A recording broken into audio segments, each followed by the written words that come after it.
Hi, everyone. Welcome to Retech Disrupt, first one for 2025.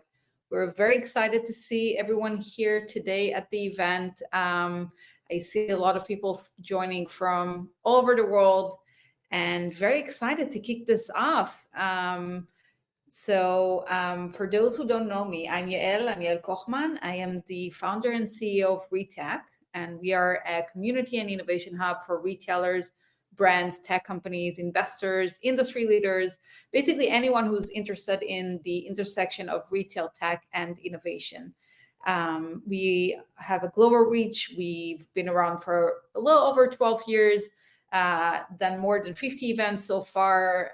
We have more than 500 startups and tech companies in our network. And I will say, when we say retail tech, sometimes people feel that when we say retail, we only mean physical retail. But when we're talking about retail technology, that basically covers everything that retailers and brands might need. So from retail digitalization to logistics and supply chain, marketing, customer experience, payments, cybersecurity, IoT, and of course, one word that we haven't been able to get around without it for the past couple of years, AI, including Gen AI, agentic AI, and any other form of AI.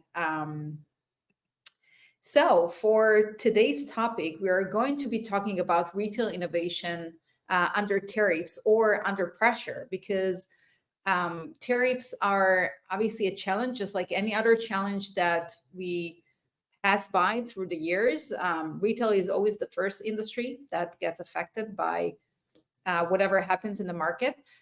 So whether it be tariffs or any other economic challenges or other challenges, we have to adapt, and we have to adapt quickly to continue providing value to our consumers. So I want to talk a little bit about the tariff situation and how it's affecting retailers and how it's affecting technology adoption. And then after that, we'll jump straight to the event. So actually, over $100 billion have been collected in tariffs in 2025. That's the highest amount in a fiscal year since probably ever. As you can see in the chart here, it became the fourth biggest revenue stream for the US federal government, right after, obviously, individual taxes and corporate taxes. The way it's affecting retailers, so we already see that Walmart reported a 5% rise in their logistic costs due to longer shipping routes. They are obviously shuffling their supply chains from manufacturing, from sourcing, mostly in China, to sourcing in other countries like Vietnam, India, and Southeast Asia in general, and Africa. Target reported a decrease in revenue.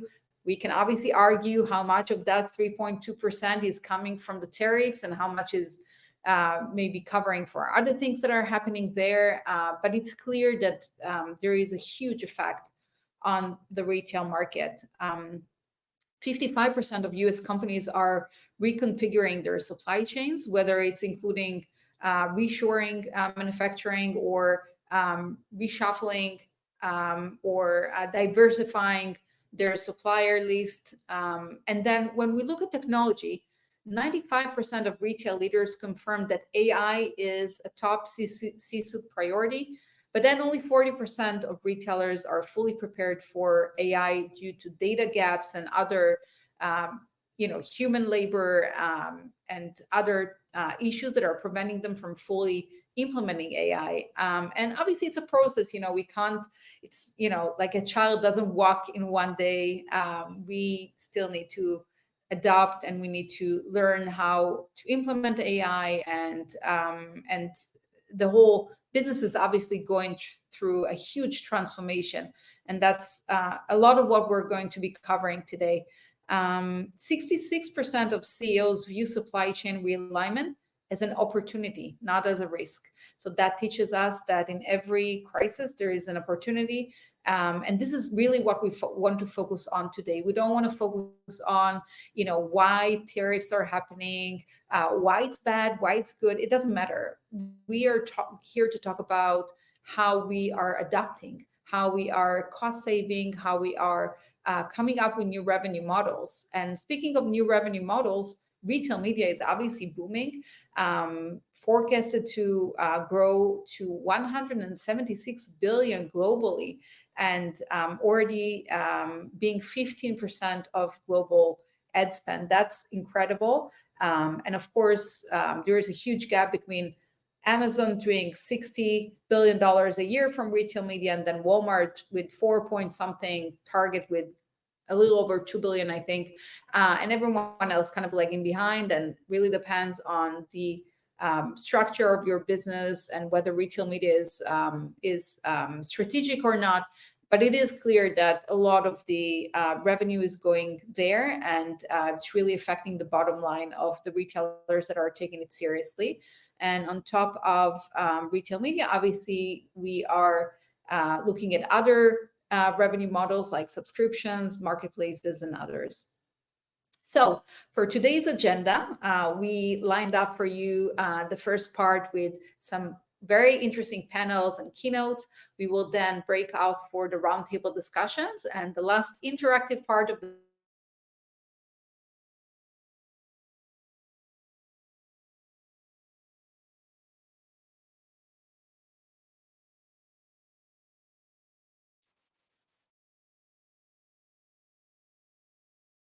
and of course, a huge thank you to all of our sponsors, Muju, IK, Flow, Jugano, and Rethink Retail, for all of your help and support making today's event happen.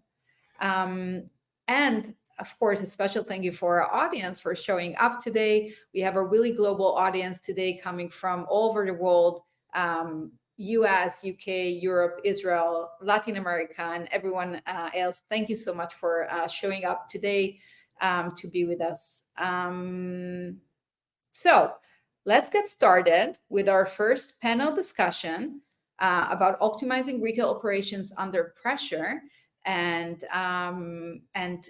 yeah, let's bring it on. So enjoy.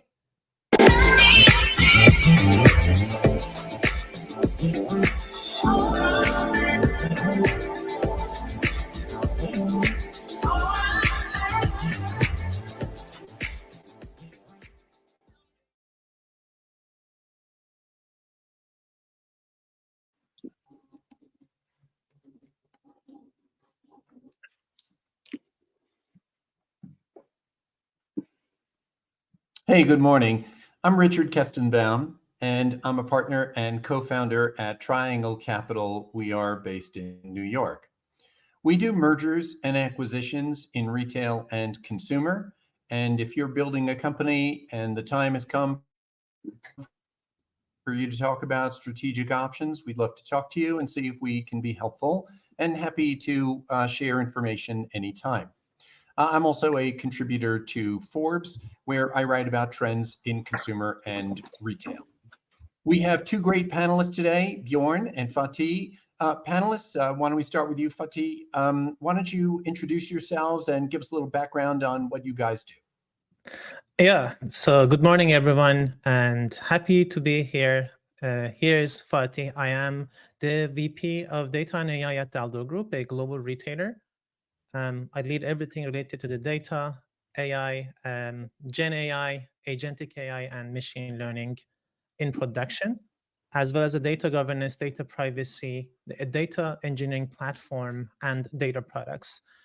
Besides, I'm a faculty lecturer at the McGill University. I teach machine learning, enterprise data science, agentic AI as well. And recently I've published Foundations of Agentic AI for Retail. Very happy to be here and looking forward to the great discussion. Thank you.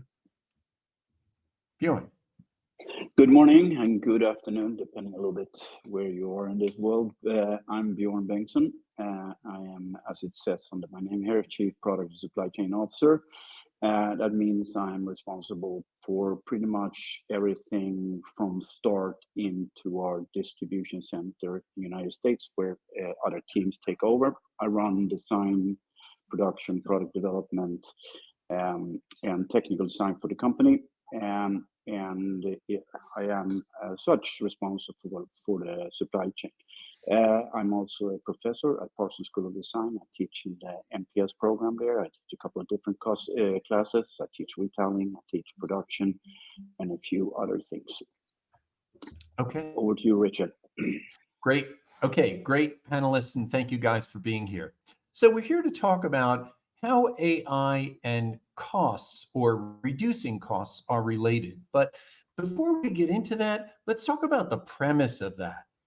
Is cost reduction the focus of your AI effort? Where does it rank in your AI effort? And what is the primary focus of your AI effort? Anybody? Well, I can go first then. I think, I mean, at Untuckit, we're a smaller company. We have not really done a lot of investment in AI yet. I think we are still pretty much in the research phase and trying to evaluate different options for us. Needless to say, we are an e-commerce retailer. In fact, we're a physical retailer too. We have around 87 stores in the United States. 50% of our volume is derived from our physical retail, and 50% round and about is derived from e-com. So of course we have a pretty significant tech stack around our front end piece of our business, and all of those tech companies are of course bringing everything they can to us with AI tools, etc. But these are really more additions to the SaaS we currently employ in the company. When it comes to all other kind of considerations of AI, as I said, we're still evaluating. I do believe that there's a great potential to use AI in many different parts, from supply chain processes for product development and in freight, and of course at the front end of the business. So, but I wouldn't say we are at the forefront with anything in relationship to AI, more an observer and a little bit in due diligence presently. Thank you very much, Bjorn. I can go next. So there are different types of AIs, and each of them, they have their own objectives and the promises. And there are typically different types of the KPIs and the business outcomes that we're looking forward to. If we just focus on the optimization, there are always opportunities to optimize processes, to automate some of the existing tasks, and to ensure that we are more productive in getting things done. And for that, nowadays, with agentic AI, there are a lot of possibilities. We are able to use the reasoning engines of these large language models to simplify writing, coding, or automating some of the existing processes. Of course, the business outcome is more important just compared to the optimization itself, because we want to improve our gross margin.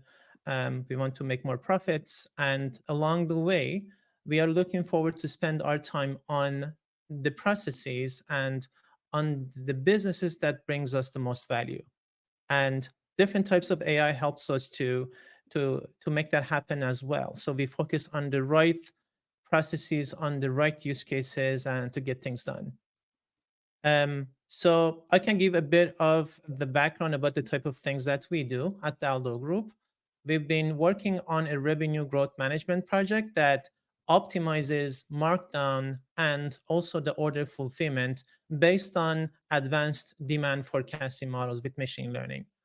So this is not just merely like cost reduction, but more so of how we can ensure that we have better prices, we have the right strategy in terms of order fulfillment, because we fulfill our orders from the stores to the clients. On the other hand, we have a strategy for the AI. For the everyday AI, we enable all employees with generative AI, mostly with Microsoft Copilot, to ensure that they're more productive in their everyday tasks. When we summarize emails, we answer emails, we summarize meetings, or we want to write documents, we use these type of technologies. Our IT people, developers, and the scientists, they use agentic approaches to write faster and to be more productive in terms of the coding. And we use agentic approaches in process optimization. So the gain from those optimizations and automations helps us to do more. Back to you, Richard. So what I'm hearing from you is that, not surprised, cost savings is part of it, but really it's about margin. Really it's about bottom line. Is it either about raising revenue or reducing costs, whichever one works, making us more efficient, getting more productivity, and building the business in a better way. Okay, so let me then drill down, because this is the subject of our chat. When you think about the ways in which the AI that you are using or studying or considering or testing can save your company money, where is the savings? Fatih, you've mentioned making our coders more effective. So obviously you get more productivity from the same number of people. That's a way. Are there other things that you're focused on? Particularly, we're talking about retail operations and supply chain and other things that we've thought about historically, physically, and the movement of things. Are there ways you can save money using AI? What are those in your supply chain? In our supply chain, with better approaches in terms of order fulfillment and also the markdown optimization, we try to avoid excess inventory and the stockouts. And definitely this can help in terms of reducing the recalls and also the waste. So these are very important ones. Also, a very advanced demand forecasting helps with every aspect of the business, because you want to plan your workforce accordingly. You want to ensure that you have the right product at the right time. And any gain in terms of the accuracy of your demand forecasting is going to translate to meaningful business incomes if you use them accordingly, right? So this is going to be helpful specifically in any in-season operations. That would include also, let's say, the DC to store allocations, the supply chain for that. And we're looking forward to expand these demand forecasting models to more so of the pre-season approaches, such that we can use them for manufacturing, we can use them for assortment planning, as well as the buying approaches. So any gain in accuracy of any of these models directly translates to removal of some extra time, some of the waste, and also getting better business outcomes. Bjorn? Well, I think when you talk about AI, you have to make a distinction between efficiency and productivity a little bit here. And productivity, I have some doubts that the first stages here, as we're in AI, is going to result in great productivity increases in the fashion industry. I think there'll be a tremendous amount of efficiency to be gained, and that is we will produce the same thing, but we will use less people to do so. In order to get productivity means we are selling more product with the existing resources we have. And I don't see that as being a major driver of the technology right now. I see the efficiency aspect of AI is tremendous.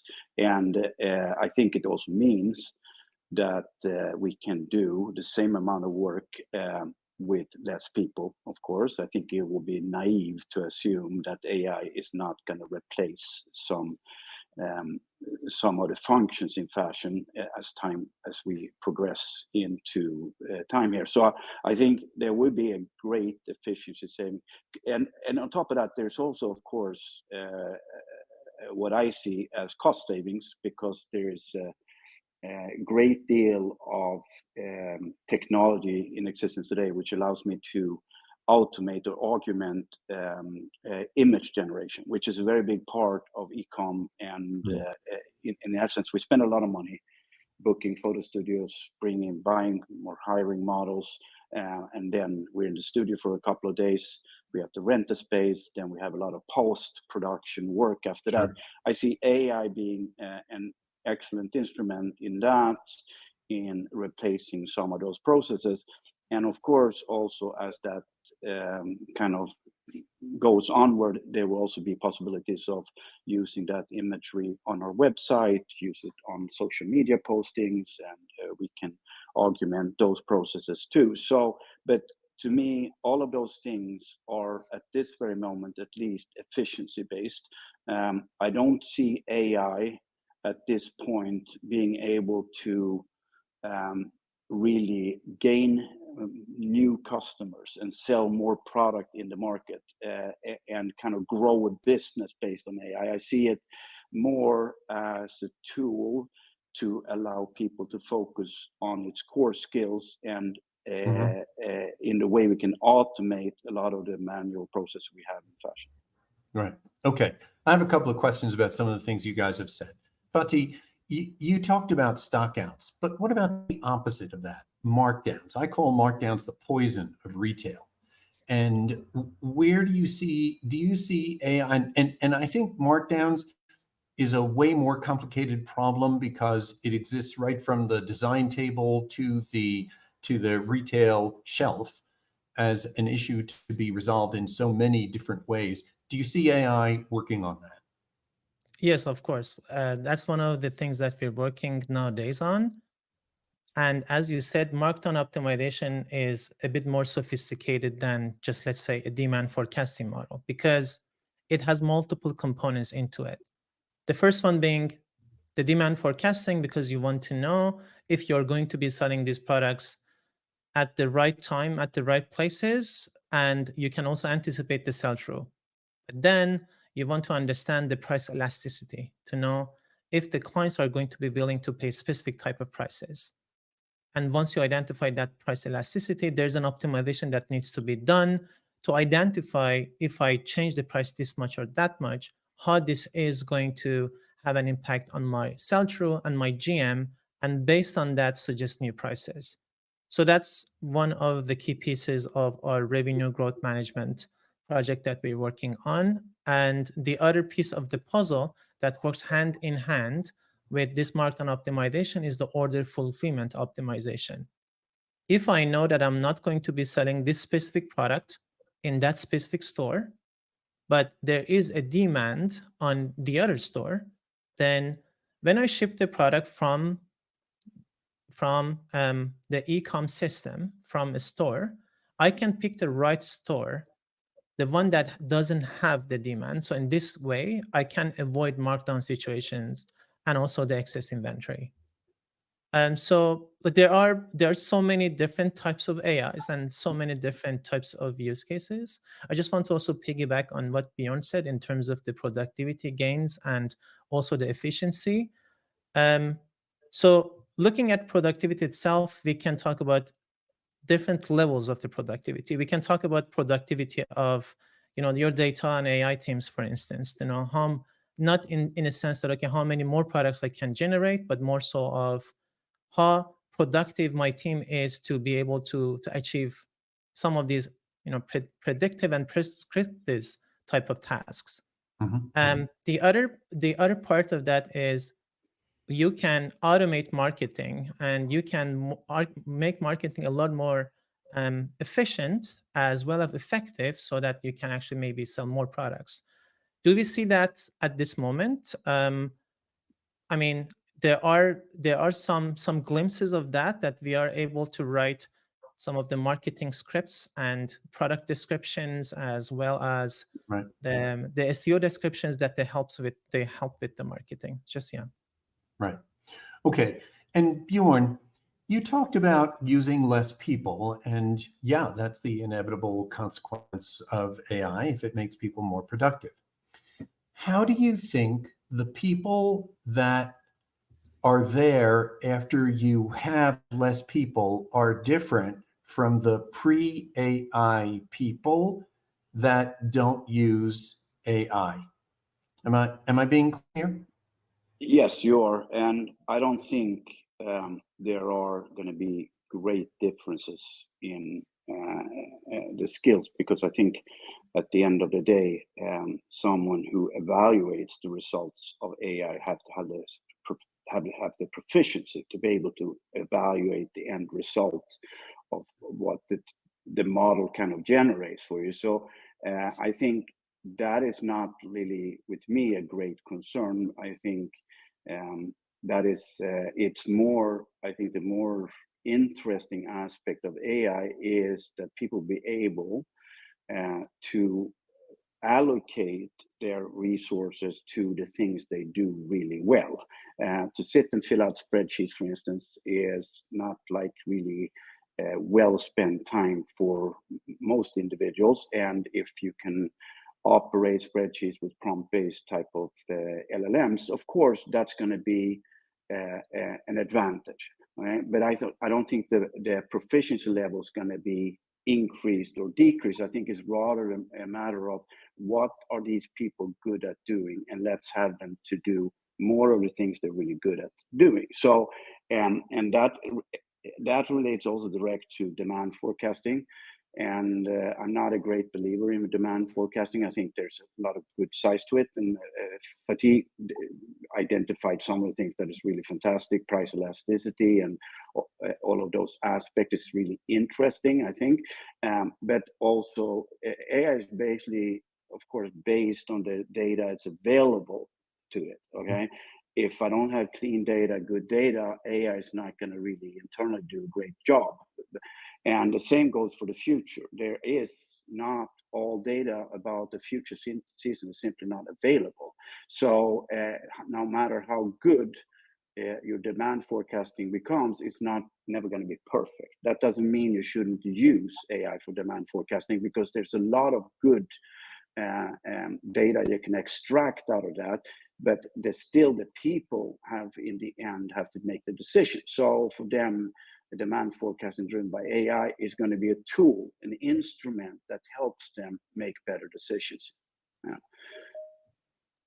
Okay, so let me come back to implementation of AI.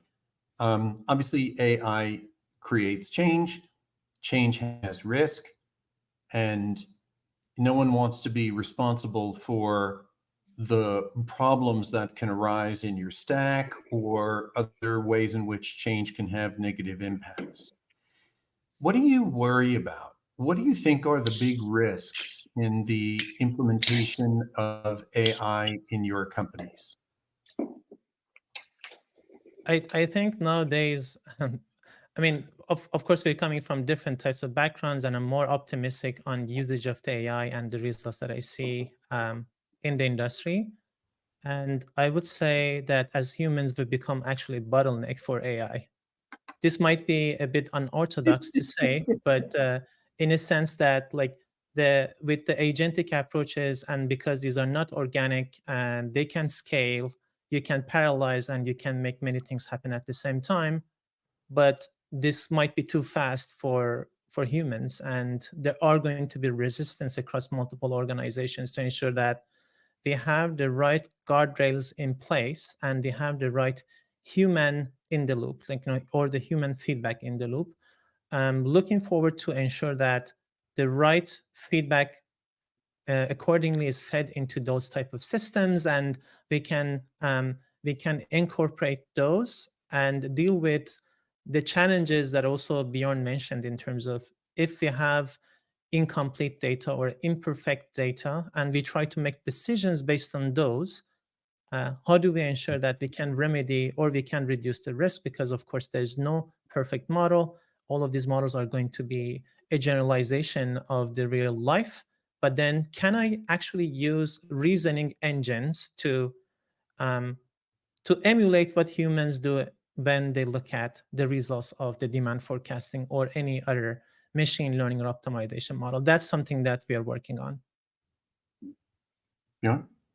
Yeah, I totally agree with Fatih. And I'm also, by the way, very excited over what AI can do. I've been in this industry for a long time, and this is actually the first time I see a technology that I feel could really do some fantastic things for the industry. So I'm very optimistic about the future as it relates to AI. The risks, as I see it, and I see it a little bit, Fatih has, of course, more overall global perspective on AI. I look at it more a little bit from my field that I work in, and I do feel it would not be good for the fashion industry if creativity is replaced by AI. I think it will lead to sameness. And at this point, of course, we can have more sophisticated AI, probably can resolve that problem too. But I do believe that creativity is a driving force of fashion, and to replace it with AI generated kind of designs would not be, on short term, it's of course fantastic. On long term, it would probably not behoove the industry. And I think my concern is mostly people are going to get really excited about AI. And my thing is just don't get too excited. Don't get too carried away, because we still need to maintain control, and we need to be in charge of our own destiny a little bit. So you've said you're excited about it. Is there something in particular that excites you? Well, I look at the field I am in, which is, of course, supply chain and the processes. I do see right now an opportunity to really augment the whole end-to-end process, actually from concept, initial idea, all the way into ready-made factory instructions, including a paper pattern that you can just plug right into a cutter and cut. So I see tremendous opportunities of augmenting that whole process using AI. And LLMs, of course, has a great potential when it comes to agents on your website and the ability to actually answer questions for the customer right away and in a much more sophisticated manners than we see today. For instance, personal recommendations can be vastly improved using AI.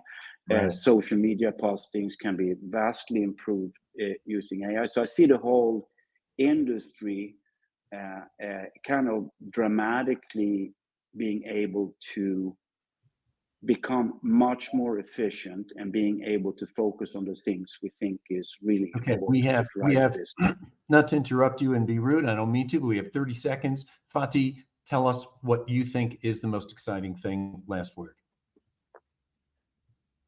I don't think, I don't think we all understand the implications of these reasoning engines, these large language models, and the agentic AI yet, because I do see a lot of potential with those. And I do believe that pretty much every user interface, any digital application is going to change. And this brings a lot of opportunities because there are going to be a lot of startups disrupting many of the existing SaaS applications and organizations. There are going to be full stack AI startups revamping some of the industries, because behind the scene, these large language models, they understand business, they can use tools, they can code. And if they can code, they can create anything. So that's the biggest excitement. And I'm looking forward to see some of the audiences in this discussion building some of those tools moving forward. Okay. I'm told we're out of time, but nobody's come in. I have more questions. Okay, so let me take my next question then. No, I think I'm done. Yael? Thank you, Richard, Fatih, and Bjorn, for a great panel discussion. So we established that AI models are only as good as the real life models that you feed into them, and that we all know that they can code now. So that means that they can basically create anything. And this is the most exciting opportunity that we've seen in years. How is this going to affect cost reductions? This is something that's still in the works. But from cost reductions to new revenue models, that's the other side of the coin, right? So how do we increase our bottom line? One way is to reduce the cost, and one way is to find new revenue streams. Happy to welcome on stage our second panel for today, moderated by Kimberly Morgan.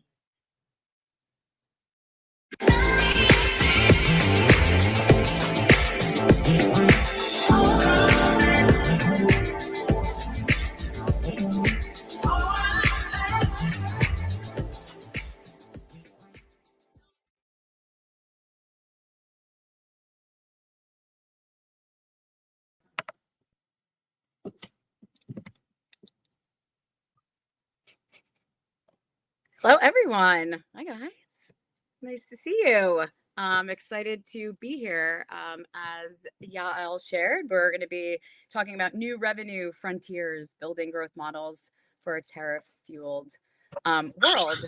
So I think maybe before we kick off, I think tariffs are sometimes viewed as sort of a regulatory headache, maybe more like a migraine. I don't know, depending upon the business you're navigating. But I think in today's discussion, I'm excited to sort of flip that script and talk about, I think, behind every market shift, there's opportunity, rethinking sourcing, rewiring operations, as we just heard from Fatih and Bjorn.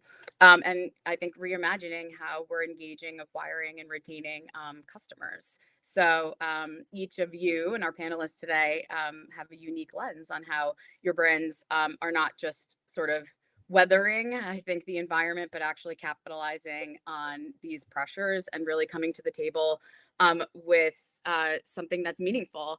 And to kind of shift from reactive to proactive and revenue-focused innovation. So let's dive in. I think intros maybe would be great. We can start with Neha to kick off. Thank you, and nice to see everybody. I'm Neha Kovac. I am the Global Head of CRM CX Data Insights at David Yurman, and super glad to be here. In my current remit, I own the customer experience and how we show up to the client. That includes all of our MarTech technology and the data that sort of powers those experiences. And of course, as you can imagine, AI is a huge part of it. My team also leads the loyalty and overall experiences when it comes to delivering those meaningful experiences to our customers. And that could be in form of gifting, merchandise, whatever that is. So very impacted by the tariffs. And we also lead charge on AI automation when it comes to data cloud, our CDP and data lake. And so really excited to be here to talk about the impact and how we're actually, moving and pivoting our workforce to continue to meet the demands of the consumer. I think the only thing I'd add is I come from a place and background of financial services. So I grew up in banking for a really long time in my career, and in the last 5 years have pivoted into a retail luxury marketplace.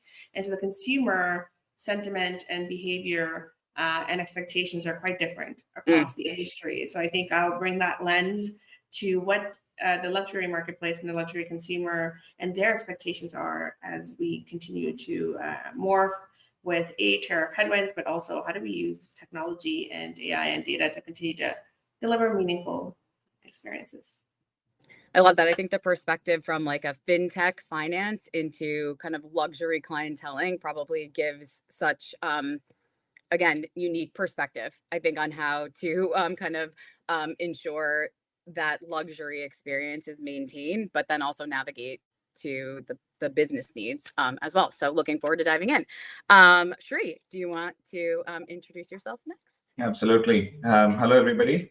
Good morning. I'm connected from San Francisco. I think it's early in the morning here, but I know some of you are connected even in the late evenings. So hello, everybody again. I am a Chief Technology Officer for a company called Ipsy. I think many people still are familiarizing with that company. I mean, it's one of the largest beauty subscription companies in the world, with largest marketplace for all the members. I mean, millions of members. We have thousands of creators and influencers in the network, and we have thousands of brands who are also partnering with us to get to these consumers on a monthly basis. At the scale of what Ipsy does today, uniquely, is that we see ourselves as the trendsetters when the retail ecosystem is actually the replenishment-based purchases. So we define what well works with the consumer base. We look at the consumer statistics and overall influence in the market to really drive that business intelligence and driving that product intelligence in the market itself. Right, so that includes personalizing of end-to-end boxes for each individual at an individual level, looking at the product attributes and figuring out what consumer interests are, going through each individual's interest and actually putting the products which are curated into the box for every month for every customer. Right, so that's it's an intersection of retail plus fully AI based personalization in a way, and it also considers some of these variable things such as tariffs and everything else which are falling into our plate, because you need to always optimize for the relevancy to the consumer, efficiency to the business, and ability to really flexibly market it in these kind of conditions such as tariffs. Right. So especially in this particular year, it's been pretty challenging with tariffs imposed by this country, I mean US, but also the tariffs coming from outside the countries for shipments going out. So being a global delivery ecosystem, it is also challenging for us to consider not just the pricing impact for the consumer in the US market, but also to the external market as well. So it's an interesting time, an era for not just AI, but even human intelligence to be put in a different way to think how things work. I mean, we have gone through that kind of a change during the COVID days to just evaluate, like, how do we go back to consumers? How do we deliver to consumers? What are other channels which we can think of? Similar to that, now this tariff is also pushing that pressure on thinking new ways of revenue streams and new ideas which we need to push on, new ways the consumers may be interested in, and so on. Yeah. I think the subscription piece and layer, even outside of tariffs, subscription global, I think is such a unique element that is different than just retail, wholesale, e-com. I mean, it's Absolutely. not only the immediacy, the relevancy, future consideration, staying ahead. I mean, it's the complexity of that layer, I think I'm excited to dig in more, because I think we could probably talk about that alone, let alone tariffs on top. But no, I think to your point, exciting, interesting. But thank you for sharing, and we will chat further. Rafa, Hi. last but not least, please. Thank you, share. Kimberly. Yeah, of course. So hi, everyone. I'm Rafael Cohen. I'm connecting from Tel Aviv. I'm the founder and the CEO of Mujo.id. Before Mujo, I spent nearly a decade at Google in product leadership, where I saw firsthand how misaligned incentives between platforms and their customers can harm the broader ecosystem, like especially brands and retailers.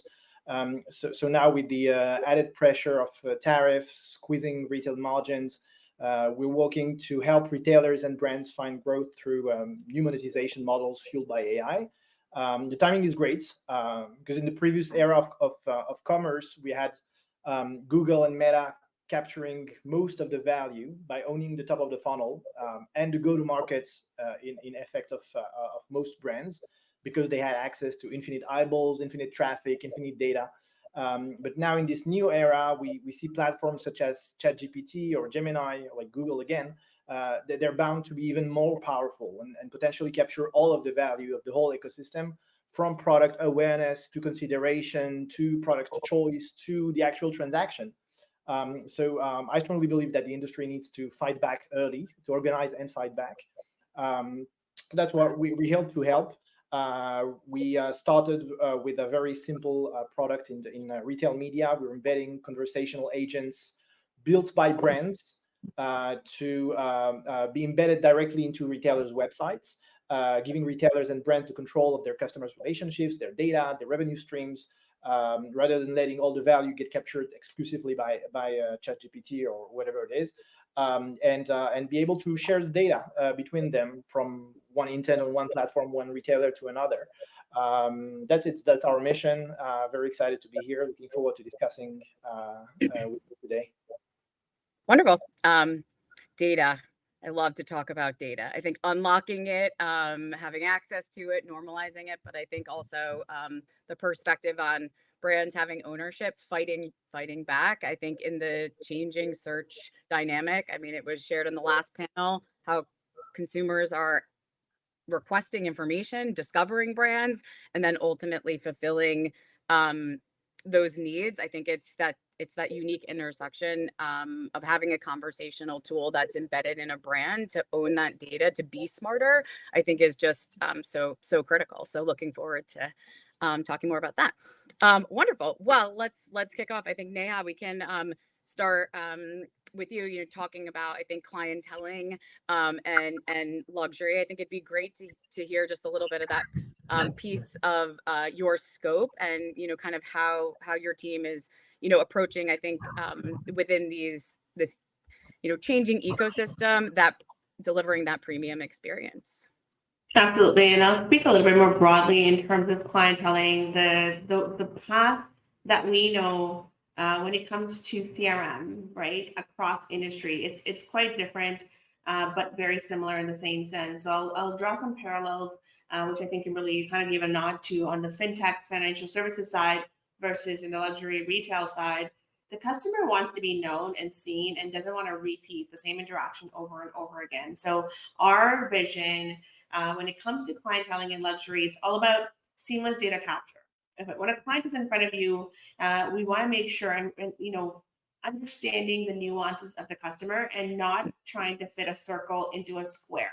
And let me say that differently. If a client is in front of you and it's me versus you, Kimberly, I want us to be able to discern that Neha really likes gold versus Kimberly may prefer silver.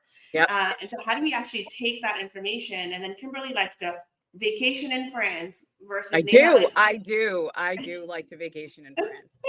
And Neha likes to she's not a traveler. She likes to go on car road trips to the Hamptons.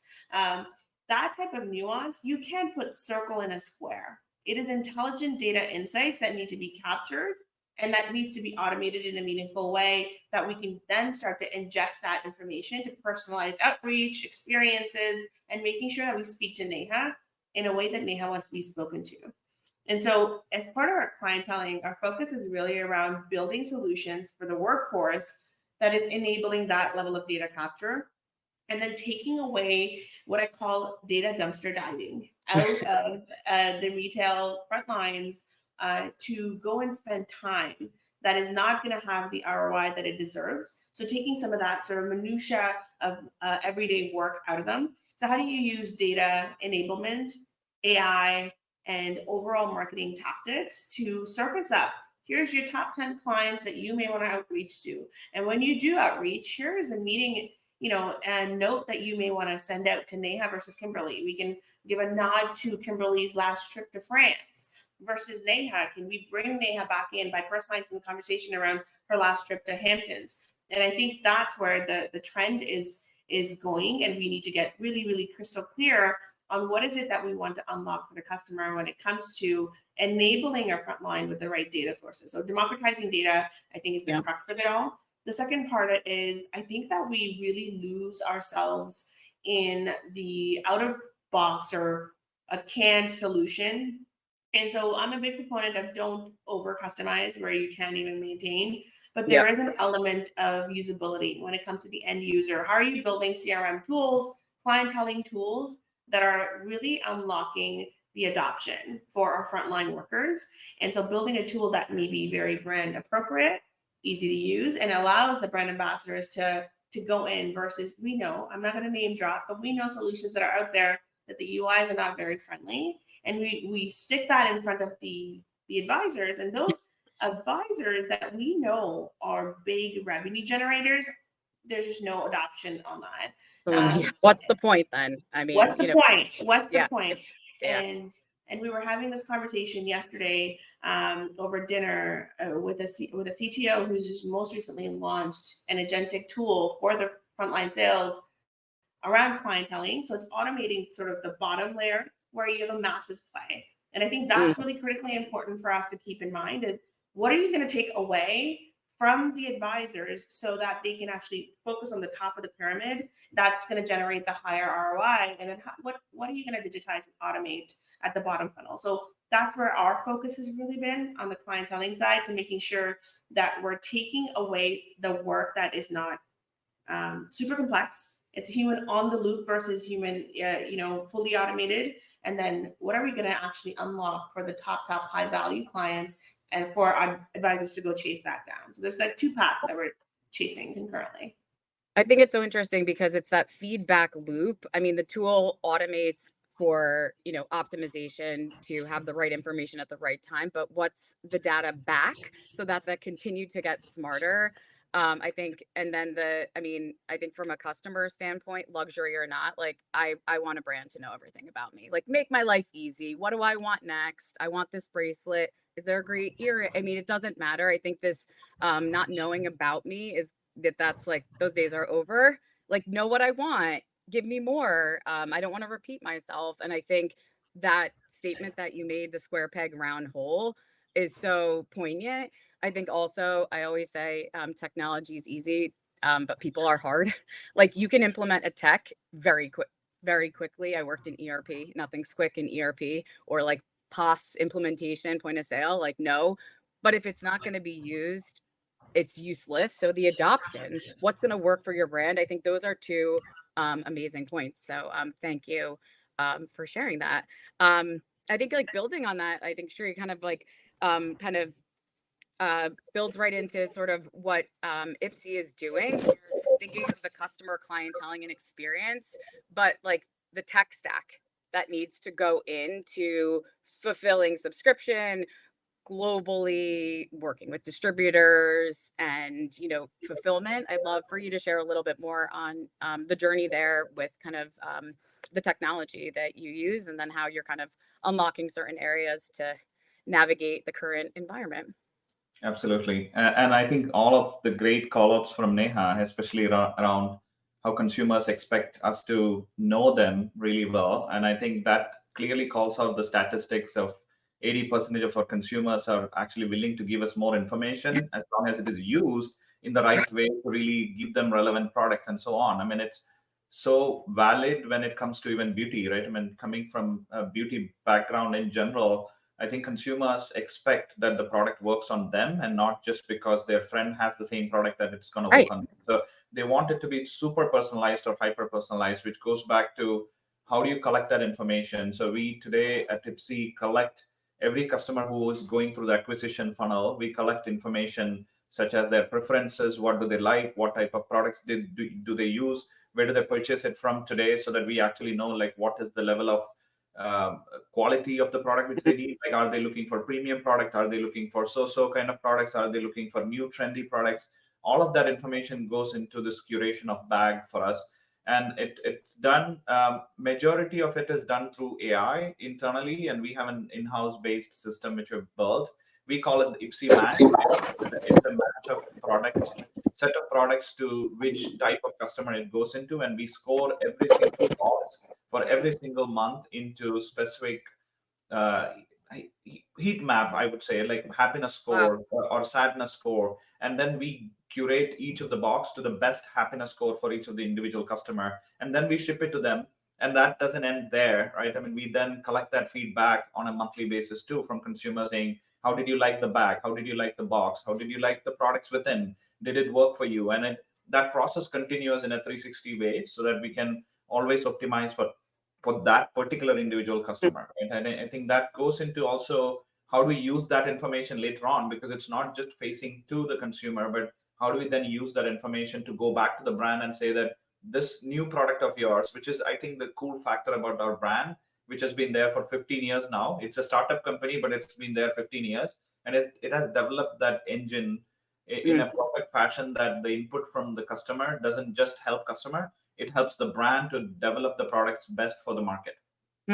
We actually tell the brand that this particular foundation, which you just launched, was having 60% negative feedback, and you need to curate that in a certain way, right? And that goes back to the brand, and brand then curates that product and then launches into the market for larger retailers, right, wherever it is going.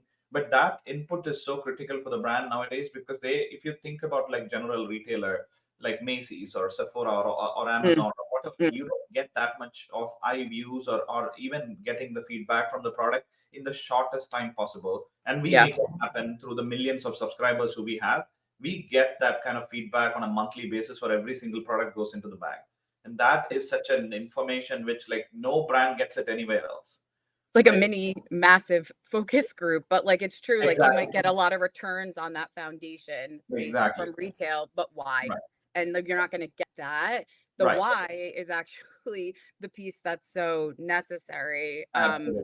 Yeah, I think and the other value stream as well for the consumer. They need to get it in a value for even the luxury products. We sell it in a clear low value for the consumer so that they can actually reach, and majority of the consumer base in the US, Mexico, and Canada can reach that particular product.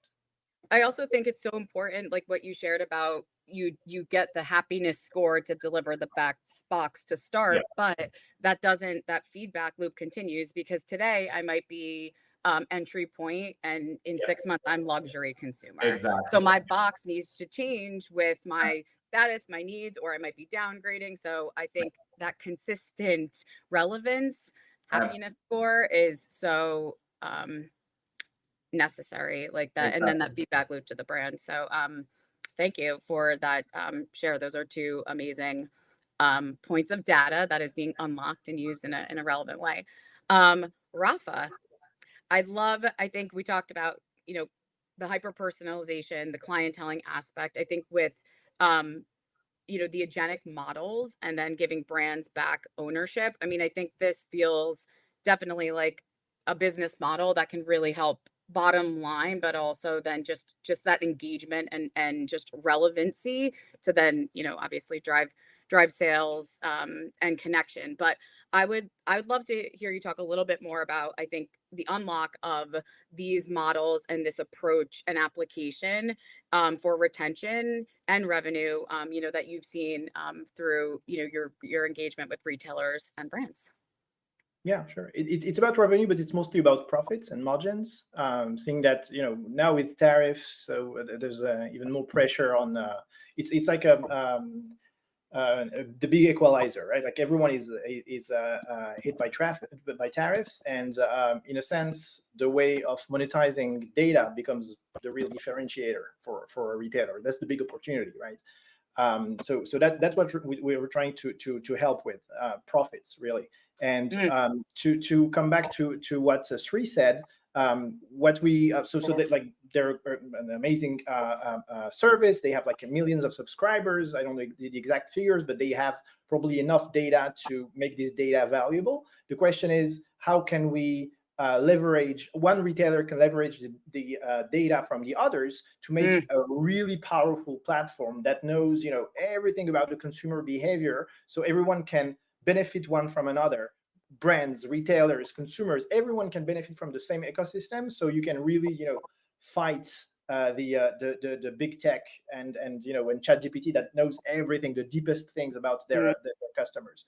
That's what we're trying to figure out. So really, how to do data sharing between retailers. So I'm coming to retailer A, and brand X talks to me, and I'm telling the agent that now I'm about to, I have a trip planned to Italy next month because I'm running a 20K and I need new running shoes, right? So I'm here talking about shoes, but we also learned that, I have a trip to Italy next month planned, right? So the question is how other retailers and other brands can benefit from this data and monetize it, and sorry, to improve their acquisition in a way that they attract the consumers with highest lifetime value, right? That's one side of the equation. The other side of the equation being, how can we share the benefits from this data with the retailer and the brand that actually brought this data? Like you share this with the agent of one brand, right? So how can you make sure that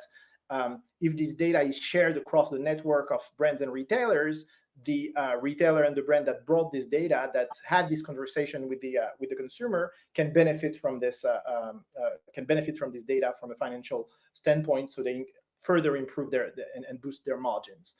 That's what we're trying to do. Really, like, create this network of brands and retailers who can share insights, share consumer data, share intents without compromising user privacy. That's what we're trying to do. And to me, that's the next frontier for boosting margins. It's monetizing consumer data, behavioral data, and intent data.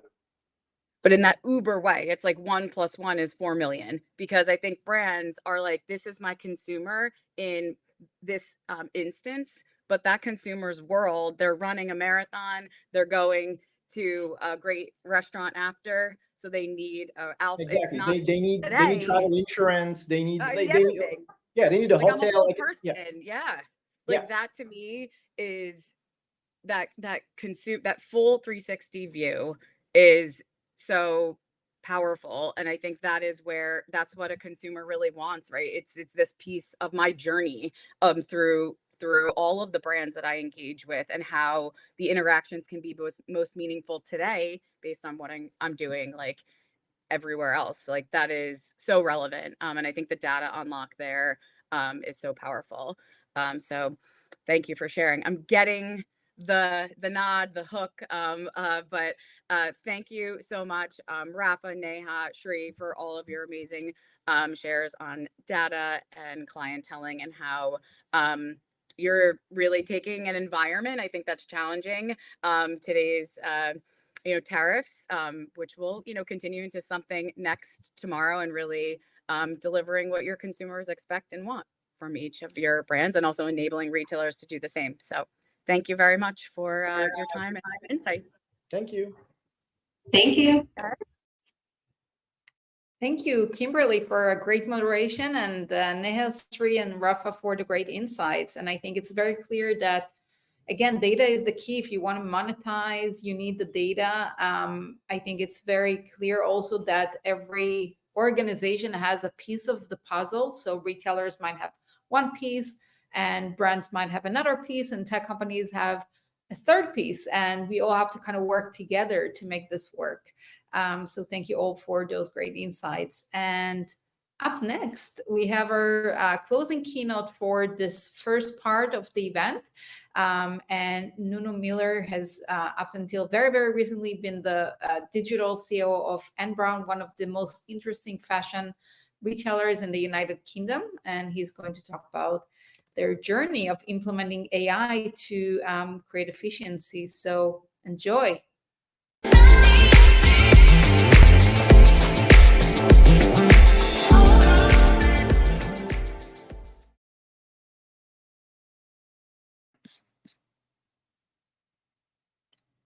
Hello, good afternoon, good morning. I'm really happy to be here with you today. So hope everyone can see me well and can see my slides. I'm really excited to be able to share some things with you, my vision about how to address all this kind of challenging world that we are all living on. And the world has been changing over the last years, not just about the tariffs that we are facing currently, but about many things that we have been living through over the last years. So if I just kind of go back for some years, 5 years ago, we were under COVID. So fully new experience for all of us, for most of us at least. And it completely changed the way that we were able to operate. Our stores were closed. Our people were working from home. We could not access supermarkets and food and so on. Completely new world. Then, suddenly, 4 years ago, 3 years ago and a half, we had a new war in Europe, which we were not expecting. And then all the geopolitical forces change again because there is this kind of contention in Europe.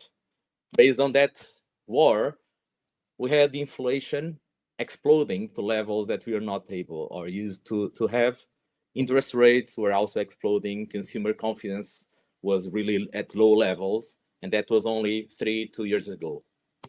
Then we had a Red Sea situation with the pirates attacking some of the cargo ships, and therefore the cost of the cargo of bringing things from the Far East was again much more expensive than what we were expecting.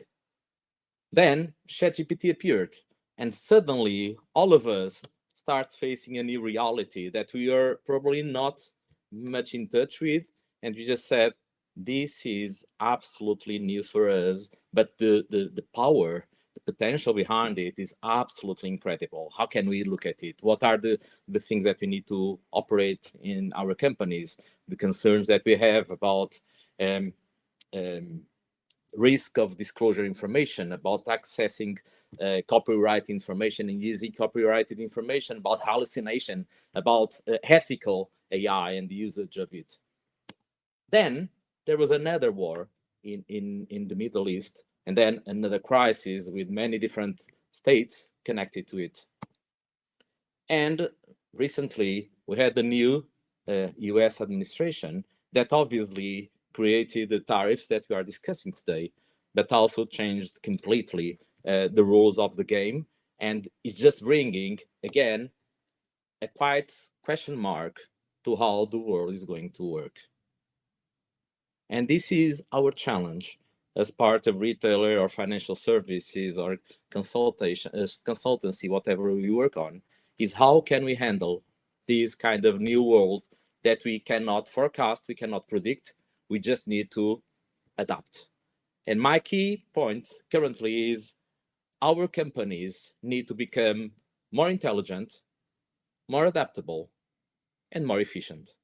Yao was sharing this idea earlier today in terms of adapting, cost saving, the ability to find the new business models. And this is all about the space that we need to move on.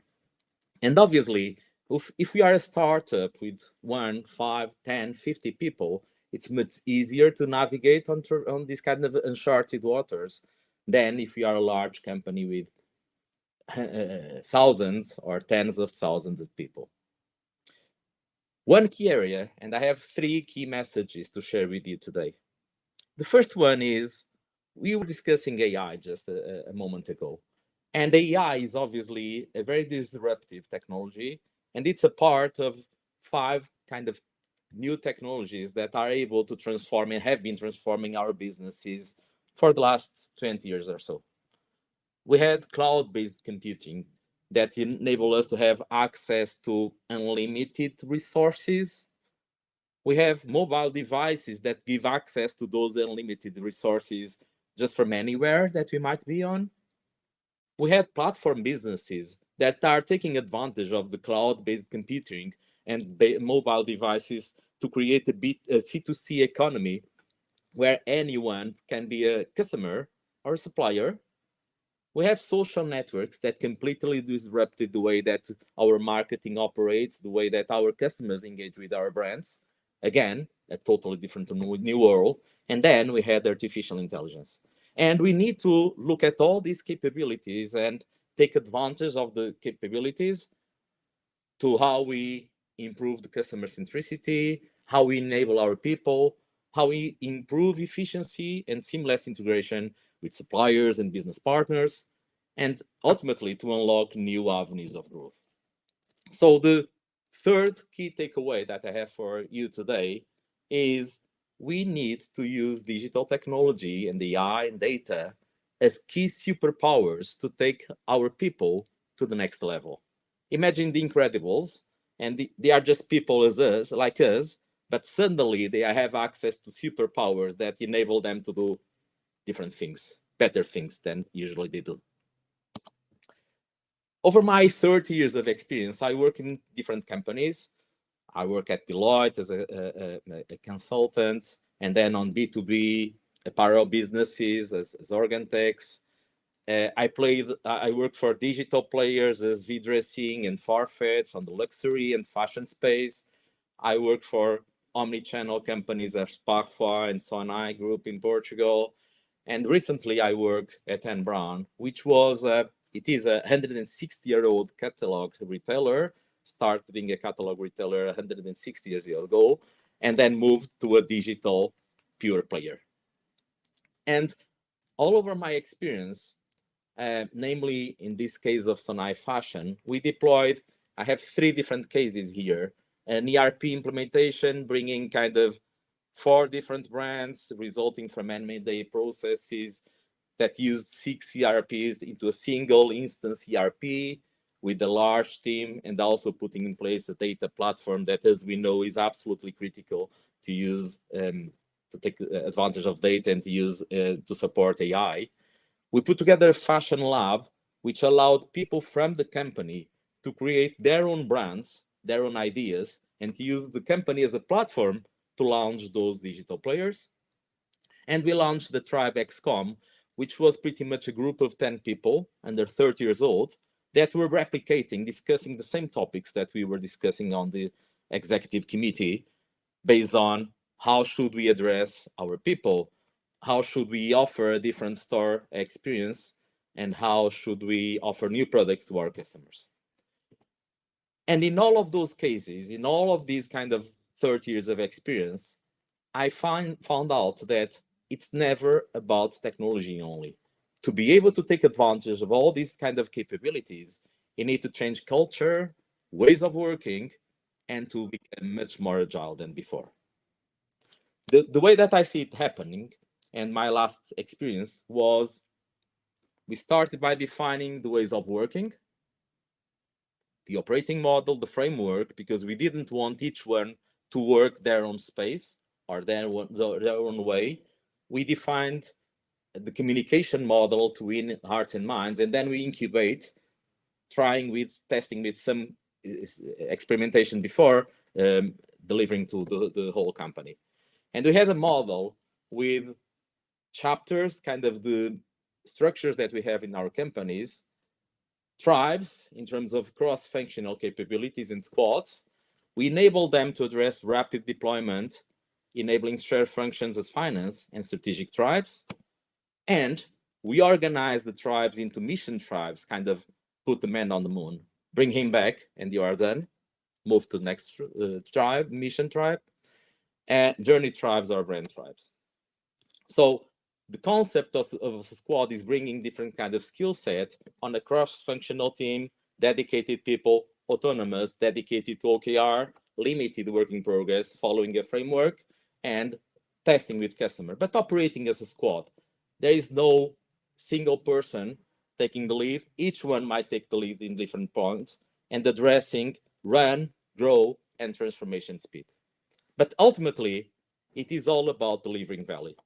And we put together a value framework that might be focused on customer value, colleague value, or shareholder value, so that we will be able to measure different ways of efficiency, cost saving, drives avenue growth, and improvement of the way that we have our people working on.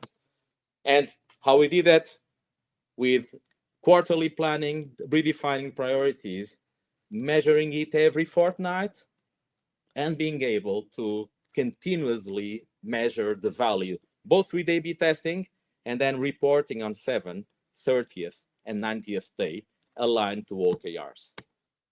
So in a nutshell, 3 key takeaways: huge digital technology and data and AI as key superpowers to take your people to the next level. It's never about technology only. It's also about culture, changing culture, ways of working, and become more agile. And it's all about adding value. That's it. Thank you for being there. And I hope that this helps you to take advantage of all these kind of capabilities and address this kind of challenging world. Thank you so much.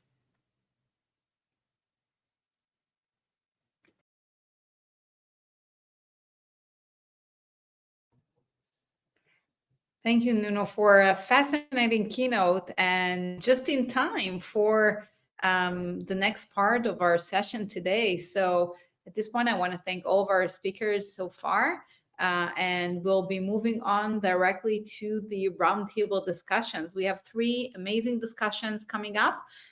First one is going to be about exploring new revenue models with Diane Mayer and Alex Proles. Second one is going to be led by Nicholas Kroger. He is also my podcast partner at our the Retail Reality Show. You should check it out. And Nicholas is going to be leading our real life AI in retail table. And I will be joining Alan Malcolmson, Managing Director of Canada, Canadian Tire, to talk about managing rising operational costs. So you've all been assigned to a table. If you're not assigned to a specific table, there is also a networking table that you're going to be joining.